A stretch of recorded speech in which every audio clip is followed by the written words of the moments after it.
Hello नमस्कार, स्वागत है आप सभी का आपके अपने यूट्यूब चैनल विद्या जोन पर। साथियों, आज बात करेंगे राजस्थान के एकीकरण की। बहुत ही कम समय में मैं राजस्थान के एकीकरण के 7 चरण बताऊंगा और उनसे संबंधित सभी महत्वपूर्ण बातें बताने का प्रयास करूंगा। तो चलिए शुरू करते हैं अपन आज की क्लास को। तो राजस्थान का एकीकरण अपन पढ़ रहे हैं। तो एकीकरण से पहले मैं कुछ चीज़ें आपको बता देता हूँ।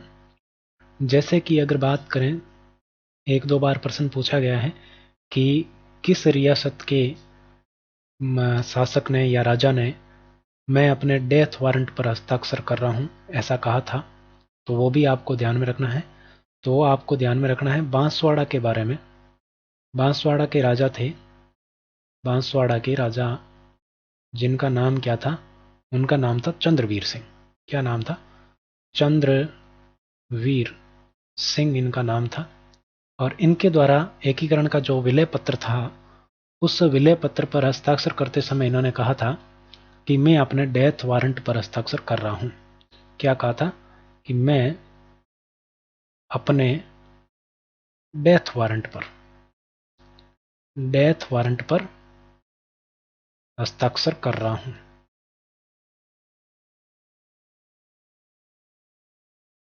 किसने कहा था? तो ये कहा था चंद्रवीर सिंह जी ने। कहां के राजा थे? बांसवाड़ा के राजा थे। ठीक है।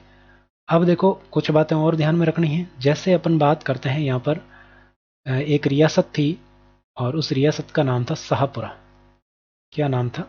शाहपुरा। ये एकमात्र रियासत थी जिसने अपने राज्य में पूर्ण उत्तरदायी शासन की स्थापना की थी। एकमात्र रियासत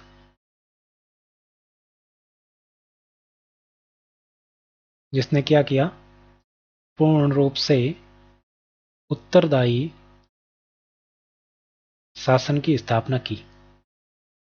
पूर्ण उत्तरदायी शासन की स्थापना कब तक? तो ये इसने कर ली थी 14 अगस्त 1947 तक। ठीक है, ये बात आपको ध्यान में रखनी है। पूछा जा सकता है आपसे कि राजस्थान की एकमात्र रियासत जिसने 14 अगस्त 1947 तक पूर्ण उत्तरदायी शासन की स्थापना कर दी गई थी, तो ये थी आपके शाहपुरा रियासत। और किस रियासत के राजा ने कहा था? तो बांसवाड़ा रियासत के राजा चंद्रवीर सिंह ने कहा था कि मैं अपने डेथ वारंट पर हस्ताक्षर कर रहा हूं। कब कहा था? जब विलय पत्र पर वो हस्ताक्षर कर रहे थे। और आपसे क्या पूछा जा सकता है कि ऐसी कौन सी रियासतें हैं जिनको बड़ी मुश्किल से अपने राजस्थान में विलय किया था या बड़ी मशक्कत उनको करनी पड़ी थी? तो एक रियासत थी आपके जोधपुर। कौन सी? जोधपुर। और एक थी आपके बांसवाड़ा। बांसवाड़ा की अभी अपन ने बात की है। तो जोधपुर के जो राजा थे, हनुमंत सिंह। जोधपुर के राजा का क्या नाम है? हनुमंत सिंह। उस समय तत्कालीन राजा की बात कर रहे हैं, हनुमंत सिंह। ये आपके पाकिस्तान के गवर्नर जनरल थे पाकिस्तान के, मोहम्मद अली जिन्ना और नरेंद्र मंडल के अध्यक्ष भोपाल सिंह नवाब हमीदुल्ला खां से मिलकर अपनी रियासत को एक स्वतंत्र इकाई रखना चाहते थे। किंतु वीपी मेनन के कारण, किसके कारण?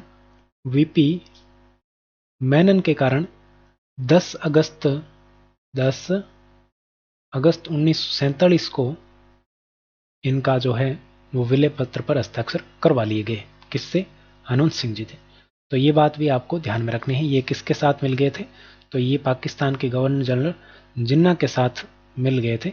और ये एक स्वतंत्र रूप से रहना चाहते थे। पहले ये पाकिस्तान के साथ शामिल होना चाहते थे, लेकिन फिर ये स्वतंत्र रूप से रहना चाहते थे। तो ये तो कुछ बातें हुई आपके एकीकरण से पहले की। अब बात करते हैं, शुरुआत करते हैं एकीकरण की। एकीकरण को शुरुआत करने से पहले आपको कुछ बातें और ध्यान रखनी है कि चौथे चरण में, पहले बता देता हूं मैं, चरण बाद में पढ़ेंगे। चौथे चरण में, चौथा चरण कब? 30 मार्च 30 मार्च 1949।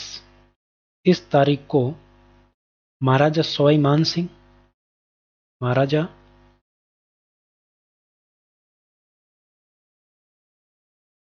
सवाई मान सिंह, जो कि जयपुर के महाराजा थे, इनको आजीवन क्या बनाया गया? राज प्रमुख बनाया गया। आजीवन राज प्रमुख बना दिया गया चौथे चरण में। और और इसी चरण में आपके महाराणा भूपाल सिंह, जो उदयपुर के महाराणा थे, क्या नाम था? भूपाल सिंह। और इन भूपाल सिंह को इस चरण में क्या बनाया गया? आजीवन महाराज प्रमुख। महाराज प्रमुख की उपाधि इनको दी गई। तो ये बात आपको ध्यान में रखनी है। और आपको पता होगा कि 30 मार्च को आपके वृद्ध राजस्थान अस्तित्व में आया, और वृद्ध राजस्थान को यानी कि चौथे चरण में ही अस्तित्व में आया, और इसी दिन को आपके सैद्धांतिक रूप से राजस्थान दिवस घोषित कर दिया गया। अब बात करते हैं पहले चरण की। तो पहले चरण की बात करते हैं, फर्स्ट चरण। फर्स्ट चरण के बारे में आपको क्या ध्यान में रखना है? एक तो तिथि ध्यान में रखनी है। तिथि इसकी है 18 मार्च 1948। और आपको क्या ध्यान में रखना है कि इसका नाम क्या था? तो इसका नाम था मत्स्य संघ। और ये मत्स्य संघ जो नाम है, ये किसके कहने पर या किसके प्रस्ताव पर दिया गया? तो ये नाम दिया गया के.एम. मुंशी के कहने पर। ये भी आपको ध्यान में रखना, पूछा गया प्रश्न है। के.एम. मुंशी के प्रस्ताव पर, ठीक है, मत्स्य संघ नाम रखा गया। दूसरी बात आपको ध्यान में रखनी है कि इसमें कितने ठिकाने या रियासतें शामिल हुई थी। तो इसमें देखो, एक तो था अलवर, जिसको ए से लिखते हैं, एक था भरतपुर, जिसको बी से लिखते हैं, एक था करौली, जिसको सी से लिखते हैं, और एक था धौलपुर, जिसको डी से लिखते हैं, और इसके साथ में था नीमराणा ठिकाना। कौन सा? नीमराणा। नीमराणा क्या था? ये ठिकाना था। 4 रियासतें और एक ठिकाना था नीमराणा। तो आपको याद रखने का तरीका क्या है? पहले संघ में यानी कि पहले चरण में आपके क्या बना? मत्स्य संघ। मत्स्य संघ में कौन कौन रियासतें शामिल थी? तो अलवर, भरतपुर, करौली और धौलपुर, यानी कि ABCD प्लस नीमराणा। और इसके प्रधानमंत्री या मुख्यमंत्री की बात करें तो वो किसको बनाया गया? तो मुख्यमंत्री बनाया गया, मैं यहाँ पर लिखता हूँ मुख्यमंत्री, या इसको प्रधानमंत्री भी लिख सकते हैं अपन, कोई दिक्कत नहीं है। तो ये किसको बनाया गया? तो ये अलवर के थे शोभाराम कुमावत को, यानी कि शोभाराम कुमावत को बनाया गया, और अलवर इसकी जो है शोभाराम कुमावत, ठीक है। ये शोभाराम कुमावत बन गया, क्या बन गया? प्रधानमंत्री। इसके बारे में आपको ध्यान में रखना है राज प्रमुख और राजधानी। तो राज प्रमुख यहां पर किसको बनाया गया? तो राज प्रमुख की बात करते हैं तो राज प्रमुख बनाया गया था उदय भान सिंह। किसको? उदय भान सिंह को बनाया गया, ठीक है। और राजधानी आपके धौलपुर कह सकते हैं, या अपन अलवर भी कह सकते हैं इसको, ठीक है। तो अब नामकरण मैंने आपको बता दिया, मत्स्य संघ किसने नाम दिया? के.एम. मुंशी ने। अब एक चीज और ध्यान में रखनी है, उद्घाटनकर्ता। क्या ध्यान में रखना है? उद्घाटनकर्ता। उद्घाटनकर्ता कौन था? तो उद्घाटनकर्ता था NV गॉडगिल। तो ये आपके पहला चरण है, ठीक है।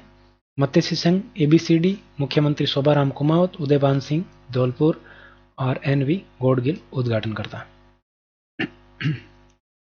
आगे बढ़ते हैं। अब बात करते हैं दूसरे चरण की। दूसरे चरण की अगर बात करते हैं तो दूसरे चरण की शुरुआत कब हुई? तो दूसरे चरण के बारे में आपको ध्यान में रखना, 25 मार्च 1948, ठीक है। अब इसका नाम क्या दिया गया? तो इसका नाम दिया गया राजस्थान संघ। क्या नाम दिया गया? राजस्थान संघ इसका नाम दिया गया। और आपको ध्यान में रखना है इसमें कौन कौन शामिल हुआ। तो इसमें काफी सारे नाम हैं। तो एक नाम है कोटा, बूंदी। देखो बाकी को याद रख लेना, इनको याद नहीं रखोगे तो भी चलेगा। झालावाड़, टोंक, किशनगढ़ है, शाहपुरा,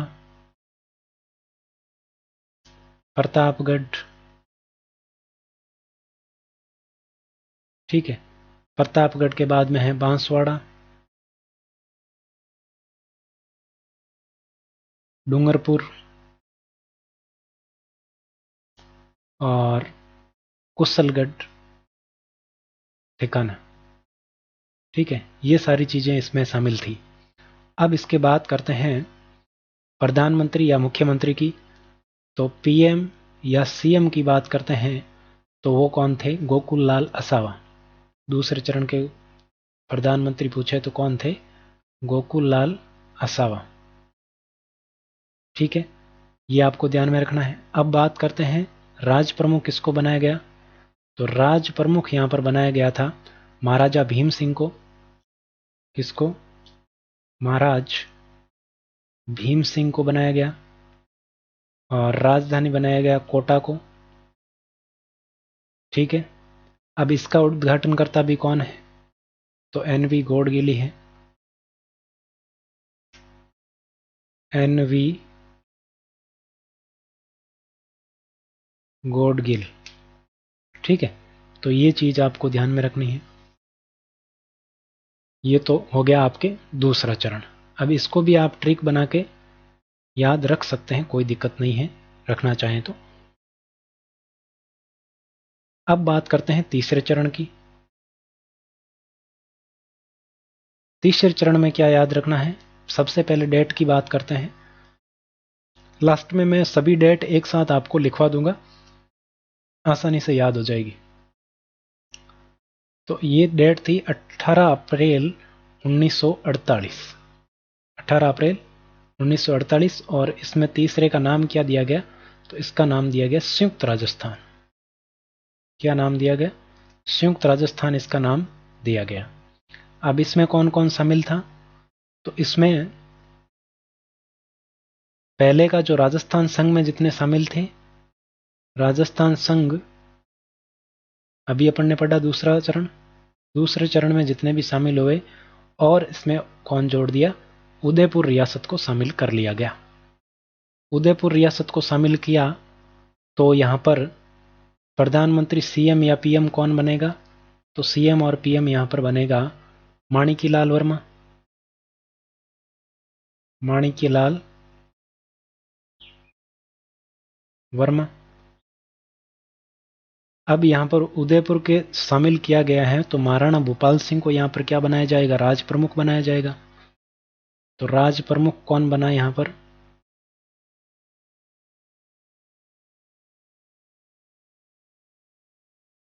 भूपाल सिंह। और राजधानी किसको बनाया गया? उदयपुर को। ठीक है, अब इसके उद्घाटनकर्ता कौन है? तो इसके उद्घाटनकर्ता की अगर बात करें तो इसका उद्घाटनकर्ता है नेहरू। तो मैं सीधा नेहरू लिख देता हूं। नेहरू से आप समझ जाएंगे कौन है, पंडित जवाहरलाल नेहरू। तो इसमें बहुत ही कम आपको ध्यान रखना है। राजस्थान संघ आप याद कर चुके हैं, उस राजस्थान संघ के साथ किसको मिलाना? उदयपुर को। अब ऐसे याद रख सकते हैं कि तीसरे में तीन भी ऐसे ही होता है जैसे ऊ लिखा गया है, और तीन भी ऐसे ही लिखा जाता है। तो तीन और ऊ एक जैसे ही होते हैं। तो इससे याद रख सकते हैं तीसरे चरण में कौन शामिल आएगा? राजस्थान संघ के उदयपुर आएगा। और इसका नाम क्या है? एक साथ मिल रहे हैं तो संयुक्त हो रहे हैं, तो नाम दे दिया संयुक्त राजस्थान। और उदयपुर से, उदयपुर के संदर्भ में अपन याद रखेंगे तो वहां से संबंधित कौन है? माणिक्यलाल वर्मा है। तो माणिक्यलाल वर्मा को पीएम बना दिया, और वहीं के महाराजा भोपाल सिंह को राज प्रमुख, और उदयपुर को राजधानी बना दिया। और उद्घाटन किसने किया? नेहरू जी ने। आगे बढ़ते हैं, बात करते हैं चौथे चरण की। चौथे चरण की बात करते हैं तो चौथे चरण के बारे में डेट आपको ध्यान में रखनी है। 30 मार्च 1949। और इसका नाम दिया गया वृहद राजस्थान। क्या नाम दिया गया? वृहद राजस्थान इसका नाम दिया गया। और इसमें शामिल कौन कौन हुए? तो देखो, जो पहले वृहद राजस्थान है, पहले वाले राजस्थान में कौन शामिल हो गया? अब राजस्थान में शामिल हो गया, देखिए, एक तो हो गया जयपुर, एक हो गया जोधपुर, एक हो गया जैसलमेर, यानी कि ट्रिपल जे प्लस बीकानेर। तो ट्रिपल जे भी यहां पर शामिल हो गया। अब इसका मुख्यमंत्री किसको बनाया गया? तो मुख्यमंत्री सीएम या पीएम की अगर बात करें तो चौथे चरण में सीएम या पीएम बना दिया गया हीरालाल शास्त्री को। किसको बना दिया गया? हीरालाल शास्त्री को यहां पर बना दिया गया। और यहां पर अगर बात करें राज प्रमुख की, तो यहाँ पर जयपुर शामिल हो चुका है। तो जयपुर शामिल हो चुका है तो राज प्रमुख कौन बनेगा? सवाई मान सिंह। यहाँ आगे सवाई लगाना। सवाई मान सिंह को यहाँ पर क्या बनाया गया? राज प्रमुख बनाया गया। और राजधानी क्या बन गई? जयपुर यहाँ पर राजधानी बन गई। तो पूछा जाता है कि किस चरण में जयपुर को राजधानी बनाया गया? तो चौथे चरण में जयपुर को राजधानी बनाया गया। ये याद रखना, ये पूछा जाता है। अब देखो यहाँ पर मैंने आपको बता दिया पहले ही कि भोपाल सिंह को महाराज प्रमुख बना दिया गया था चौथे चरण में। और यहाँ पर उद्घाटनकर्ता आपको ध्यान में रखना है। तो उद्घाटनकर्ता यहाँ पर आए सरदार पटेल। कौन आए थे? पटेल जी। तो यहाँ पर आप ध्यान रखें, सरदार वल्लभ भाई पटेल के द्वारा उद्घाटन इसका किया गया चौथे चरण का। तो यहाँ पर आपके 4 ऐड करना चौथे चरण में। 4 कैसे? 3 तो जे है और 1 बी ऐड करना। यानी कि पूर्व राजस्थान में आपके कौन ऐड हो गया? अब वृद्ध राजस्थान बन गया चौथे चरण में। जयपुर ऐड हो गया तो बड़ा बन गया, जयपुर वैसे बड़ा है। तो यहाँ पर जयपुर को राजधानी बना दिया और जयपुर इसमें ऐड हुआ, मतलब तीनों जे ऐड हो गए। तो वृद्ध राजस्थान इसका नाम दिया गया। ऐसे आप याद रख सकते हैं। अब बात करते हैं 5वें चरण की। तो 5वां चरण क्या है? 5वें चरण की अगर बात करें तो इसके बारे में डेट सबसे पहले ध्यान रखनी है, 15 मई 1949। 15 मई 1949 इसका नाम क्या दिया गया? तो संयुक्त राजस्थान पहले आ चुका है, तो संयुक्त और वृत्त राजस्थान भी आ चुका है। तो संयुक्त वृत्त राजस्थान इसका नाम दिया गया। क्या नाम दिया गया? संयुक्त वृत्त राजस्थान। ठीक है। अब इसमें और क्या ध्यान में रखना है कि इसमें शामिल कौन हुआ? तो संयुक्त वृत्त राजस्थान है। तो संयुक्त राजस्थान कब बना था? जब पूर्व राजस्थान संघ में उदयपुर मिल गया तो संयुक्त बन गया। और वृत्त में कौन आ गया? वृत्त राजस्थान में ये ट्रिपल जे भी आ गए। और उसके बाद में अब नाम क्या आ गया? संयुक्त वृत्त राजस्थान। तो अब वृत्त राजस्थान जो अभी बना था, वृत्त राजस्थान, वृत्त राजस्थान, अब इसमें बचा हुआ कौन? पहले वाला। पहले वाला कौन? मत्स्य संघ अभी तक मिला नहीं था इन साथ में, वो अलग था। तो अब इनको मिला दिया गया। तो अब इसके साथ कौन आ गया? मत्स्य संघ। मत्स्य संघ आ गया। अब इसमें आपको ध्यान में क्या रखना है? सीएम पीएम वही है। सीएम या पीएम की बात करें तो कौन है? हीरालाल शास्त्री, यानी कि HL शास्त्री भी अपन इसको लिख सकते हैं। और महाराजा सवाई मान सिंह है, वो राज्य प्रमुख है और राजधानी जयपुर है। अब देखो, जो ये मत्स्य संघ इसमें शामिल हुआ है, तो ये क्यों, किसकी सिफारिश से शामिल हुआ? तो ये आपको ध्यान में रखना, इंपॉर्टेंट है, पूछा जा सकता है। तो डॉक्टर, आपको एक नाम ध्यान में रखना, डॉक्टर शंकर राव देव, ये एक समिति बनाई गई थी। इस समिति की सिफारिश पर, डॉक्टर शंकर राव देव समिति की सिफारिश से ये शामिल हुआ था। सिफारिश से कौन शामिल हुआ? मत्स्य संघ। मत्स्य संघ शामिल हुआ। ये आपको ध्यान में रखना है। ठीक है, मेन इंपॉर्टेंट। आगे बढ़ते हैं, छठे चरण की बात करते हैं। 5वें चरण में इतना ही आपको ध्यान में रखना है। अब आता है 6th चरण। तो 6th चरण की अगर बात करें तो छठे चरण में डेट ध्यान में रखनी, 26 जनवरी। 6 आ गया, इसके पीछे भी देख लो, 26 जनवरी 1950। ठीक है।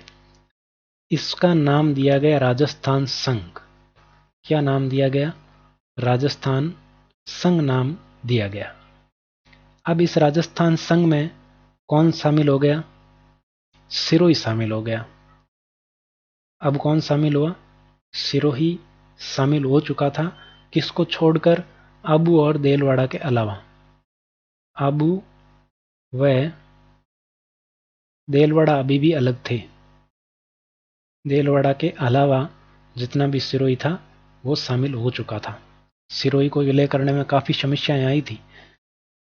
सरदार पटेल ने सिरोही को 1947 में बंबई प्रांत, सौराष्ट्र, गुजरात और महाराष्ट्र का था बंबई प्रांत, उसके अंतर्गत मिला दिया था। और इसमें कुछ हिस्सा था आबू और अधिकांश सिरोही को छोड़कर ये राजस्थान के हिस्से में आया था। तो सिरोही आबू और देलवाड़ा को छोड़कर शामिल हो गया।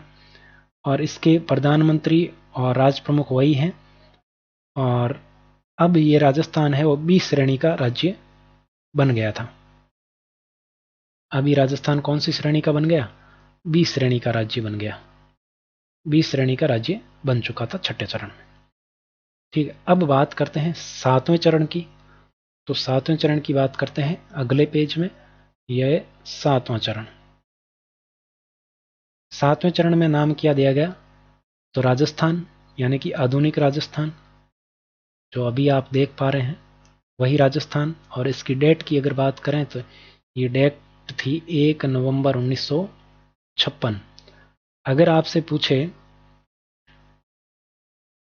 कि जो पी सत्यनारायण राव समिति थी उसकी सिफारिशों के आधार पर जयपुर को राजधानी घोषित किया गया था, ये आपको ध्यान में रखना है। और 30 मार्च को वृद्ध राजस्थान अस्तित्व में आ गया था और इसी दिन को राजस्थान दिवस मनाया जाता है। कौन सा चरण वाला? चौथे चरण वाला। तो ये आप अभी बात कर रहे हैं अपन छठे चरण की। अब इसमें कौन कौन शामिल हो गया? इसमें शामिल हुआ अजमेर मेरवाड़ा। अजमेर मेरवाड़ा शामिल हुआ एक। तो एक शामिल हुआ आबू देलवाड़ा। आबू देलवाड़ा, ठीक है। इसके अलावा मध्य प्रदेश के मंदसौर जिले की भानुपुरा तहसील का सुनेल टप्पा शामिल किया गया। सुनेल टप्पा, सुनेल टप्पा ये कहाँ का था? एमपी का। और एमपी के कौन से जिले की? मंदसौर जिले के भानपुरा तहसील का। तो आप मोटा तौर पर ध्यान रखें एमपी। ये सुनेल टप्पा एमपी का था, इसको शामिल किया गया। और आपके जो झालावाड़ का सिरोंज उपखंड था वो मध्य प्रदेश को दिया गया। तो यहाँ पर नोट लगाकर मैं लिख रहा हूँ, तो इस सुनेल टप्पा के बदले में जो सिरोंज उपखंड था, कहाँ का? झालावाड़ का, ये किसको दिया गया? एमपी को दिया। ठीक है, ये ध्यान में रखना। अब ये जो 7वां चरण है, इस समय आपके प्रधानमंत्री या मुख्यमंत्री की बात करें तो मोहनलाल सुखाड़िया का काल था यहां पर। इसमें कौन था? इसमें था मोहनलाल सुखाड़िया।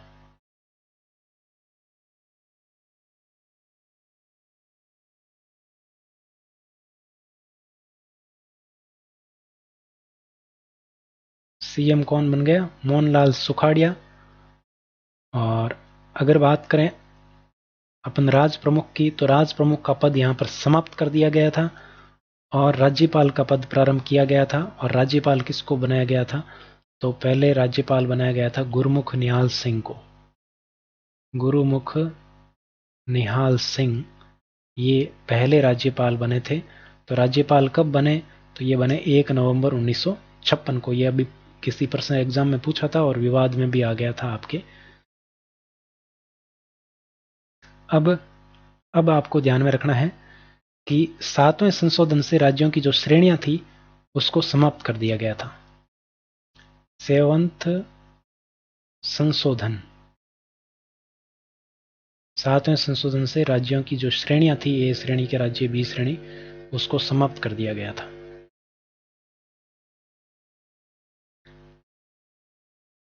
ठीक है, तो ये था आपके राजस्थान का एकीकरण। एकीकरण में देखो डेट आपको ध्यान में रखनी है। सबसे पहले डेट है 18, उसके बाद में है 25, फिर है आपके 18, उसके बाद में है 30। ठीक है, 30 के बाद में है 15, 15 के बाद में है 26 और 26 के बाद में है 1। ये डेट आपको ध्यान में रखनी है। तो 18, 18 क्या है? मार्च। और 25 क्या है? मार्च। 18 क्या है? मार्च के बाद में कौन सा आता है? अप्रैल। 30 क्या है? मार्च। ये अगला वर्ष आ गया। ये तीनों हैं 1948 के। ये 1948 के हैं। अब 1949 आ गया तो ये आपके 30 मार्च है। ये 30 क्या है? मार्च। 15 मई। ठीक है, मार्च, मई और 26 जनवरी और ये 1 नवंबर। ये जनवरी और नवंबर जनवरी तो 1950 की है, ठीक है, और ये नवंबर है 1956 का है, और ये मार्च और मई कहाँ के हैं, 1949 के। ये डेट आपको ध्यान में रखनी है। डेट भी पूछी जा सकती है। नाम आपको मैंने बता दिए हैं। पहला नाम आपको पता है क्या है, मत्स्य संघ। मत्स्य संघ में क्या मिल गया, बाकी राजस्थान जो मिला तो इसका नाम बन गया राजस्थान संघ दूसरे में, और तीसरे में मैंने आपको बताया कि संयुक्त किया गया तो क्या बन गया, संयुक्त राजस्थान, और चौथे में जयपुर शामिल हो गया, ट्रिपल JB 4 शामिल हुए तो बन गया वृद्ध राजस्थान, और पांचवें में 15 मई को पांचवा आया तो इसमें बन गया क्या, संयुक्त वृद्ध राजस्थान, दोनों को मिला दिया, संयुक्त और वृद्ध दोनों को मिला के क्या बना दिया, संयुक्त वृद्ध राजस्थान। और इसमें आ गया आपके राजस्थान 26 जनवरी को, और ये जो है आधुनिक राजस्थान है ही। तो ये था एकीकरण। उम्मीद करता हूं कि सारी जानकारी आपको बिल्कुल अच्छे से समझ में आ गई होगी। मिलते हैं नेक्स्ट क्लास में, आज के लिए इतना ही। Thank you very much.